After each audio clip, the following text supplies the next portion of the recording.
Getting the most obvious out of the way, COVID-19 arose in 2019. The virus spent the following year traveling around the globe, infecting millions of people. Shortly after it was identified, it became clear that the novel coronavirus originating in Wuhan, China, was far more dangerous than the annual flu, and it wasn't long before it exploded into a worldwide pandemic. Pandemics aren't as uncommon as most people think, but they tend to be locked into a regional area. The Ebola outbreak that arose in 2014 was terrible, but its spread was far less pervasive. Most pandemics come and go without taking down the entire planet, but COVID-19 managed to do something that hadn't been seen since the 1918 Spanish flu. That virus infected some 500 million people across the world, leading to 50 million deaths. Fortunately, COVID-19 isn't as deadly, but by December, more than 67 million people had been infected, resulting in more than 1.5 million deaths. COVID-19 didn't just infect and kill people, it changed the way we live our lives. Businesses were restructured to have their employees work from home. Others shut down entirely without making up lost revenue, and many lost their jobs. COVID-19 won't disappear on January 1st, but with any luck, it won't dominate the planet like it did in Number 9. Because the United States is such an influential and wealthy nation, the whole world tends to sit up and notice what's going on when a presidential election rears its ugly head.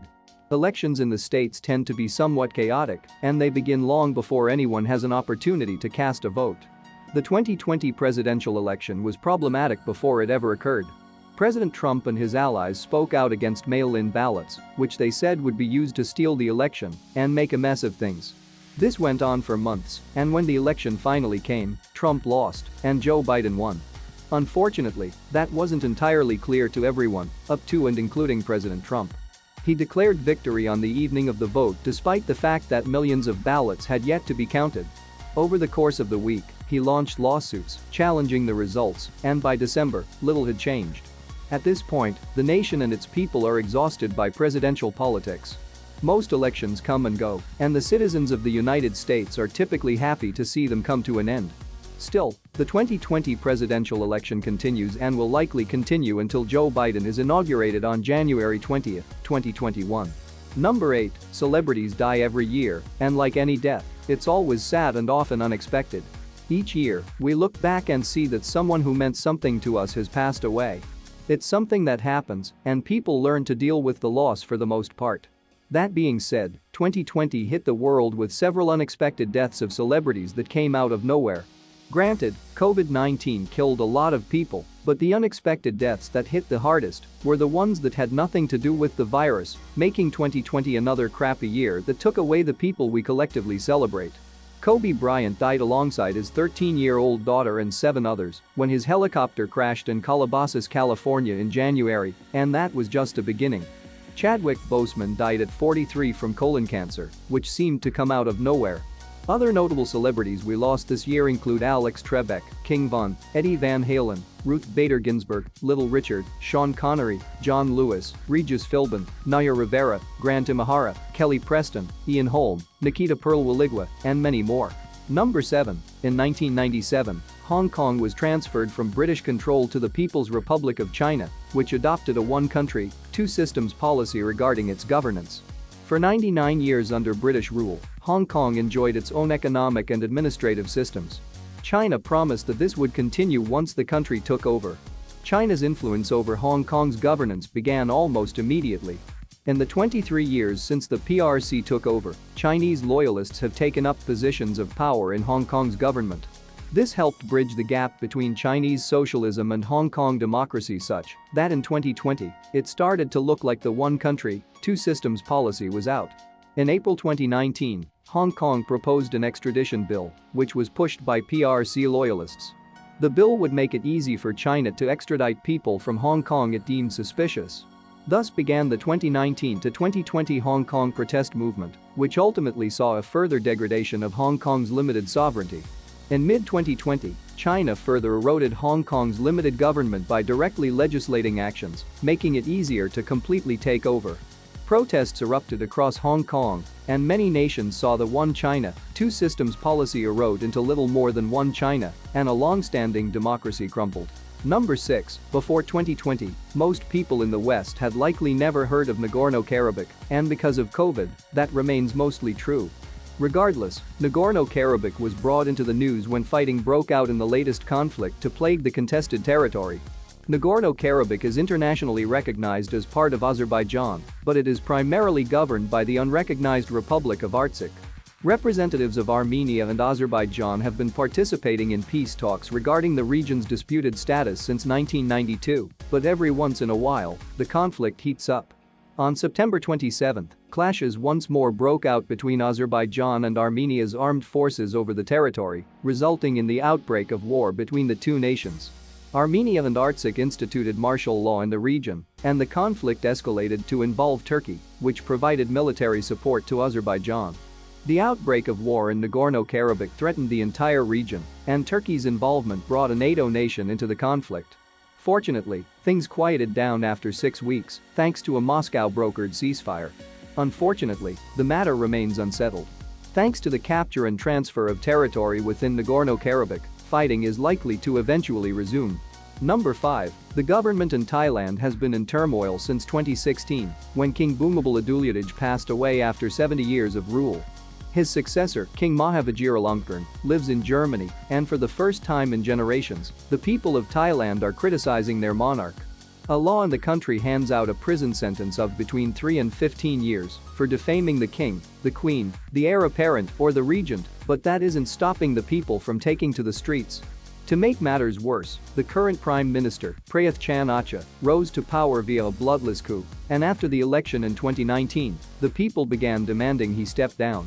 The Asian Network for Free Elections criticized the election, as have the people who demanded his resignation. By October, things escalated.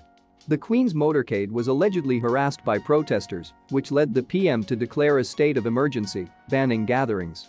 Protesters reacted with more protests, and the gatherings have continued to demand the PM resign. Rumors of an attempted coup or military intervention have been spreading, while demands for a new government, new constitution, and a reformation of the monarchy run rampant in the streets. Number 4. On August 9, Belarus held a presidential election, which saw the incumbent leader, Alexander Lukashenko, retain his position for a 6th term. The election results saw 80% of the vote go for the president, but the results were immediately contested. Opposition candidate Svyatlana Tsikhanouskaya claimed she won with a decisive victory of 60 to 70% of the vote, which led her campaign to call for negotiations to resolve the matter through a peaceful transition of power. That didn't happen, and every member of the council she created for that purpose was arrested or has gone into exile. Accusations of widespread election fraud have led to protests across the nation, and several other countries have refused to accept the results. The European Union imposed sanctions on Belarusian officials it deemed responsible for violence, repression, and election fraud. Lukashenko ordered the police to crack down on protesters, and violence erupted across the nation.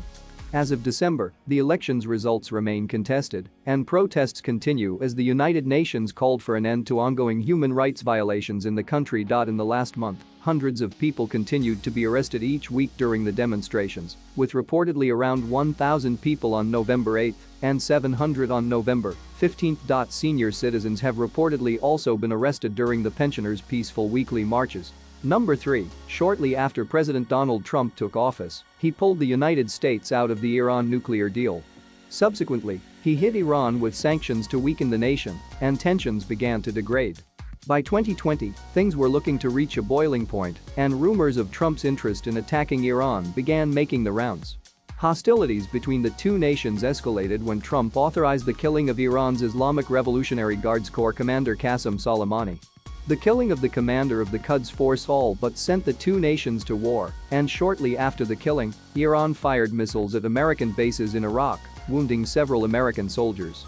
As tensions continued to rise, Iran unintentionally shot down a Ukrainian jetliner, killing 176 people. It seemed as if the two nations would engage in an all-out shooting war, but Trump responded diplomatically with more sanctions, ultimately cooling tensions for the time being. If a full-blown war were to break out between the US and Iran, its impact would be felt worldwide. Iran sits on the Strait of Hormuz, which is the gateway for oil exports from the Persian Gulf. Any conflict would threaten commerce worldwide, which would impact everything from agriculture and transportation to medicine and vaccine distribution. Number 2. It may seem like it happened eons ago, but the year began with the 2019 to 2020 Australian brushfire season, and it was intense. The fires started in June 2019 and carried on until May 2020, but because of COVID-19, a worldwide concern became something of an afterthought, despite being one of the worst wildfire seasons ever recorded. The fires burned tens of millions of acres, which caused entire cities to evacuate. 34 people were killed as a result of the fires, and while any human death is a tragedy, various ecosystems across Australia were so severely damaged, some may never recover. Several species that were already threatened may have been driven to extinction, while other species that were of concern have been moved closer to being completely destroyed. It has been estimated that as many as 3 billion animals were killed or displaced by the fires. Up to 1/3 of the koala population was killed by the fires. Between 5,000 and 10,000 individuals died, and conservationists want the species declared endangered on an emergency basis. The damage caused by the 2019 to 2020 Australian brushfire season was widespread, and its effects are still being measured. Number 1. George Floyd was an African-American man who was killed by former police officer Derek Chauvin, who knelt on his neck for 8 minutes and 46 seconds. As a result, Floyd died, and the whole thing was caught on video.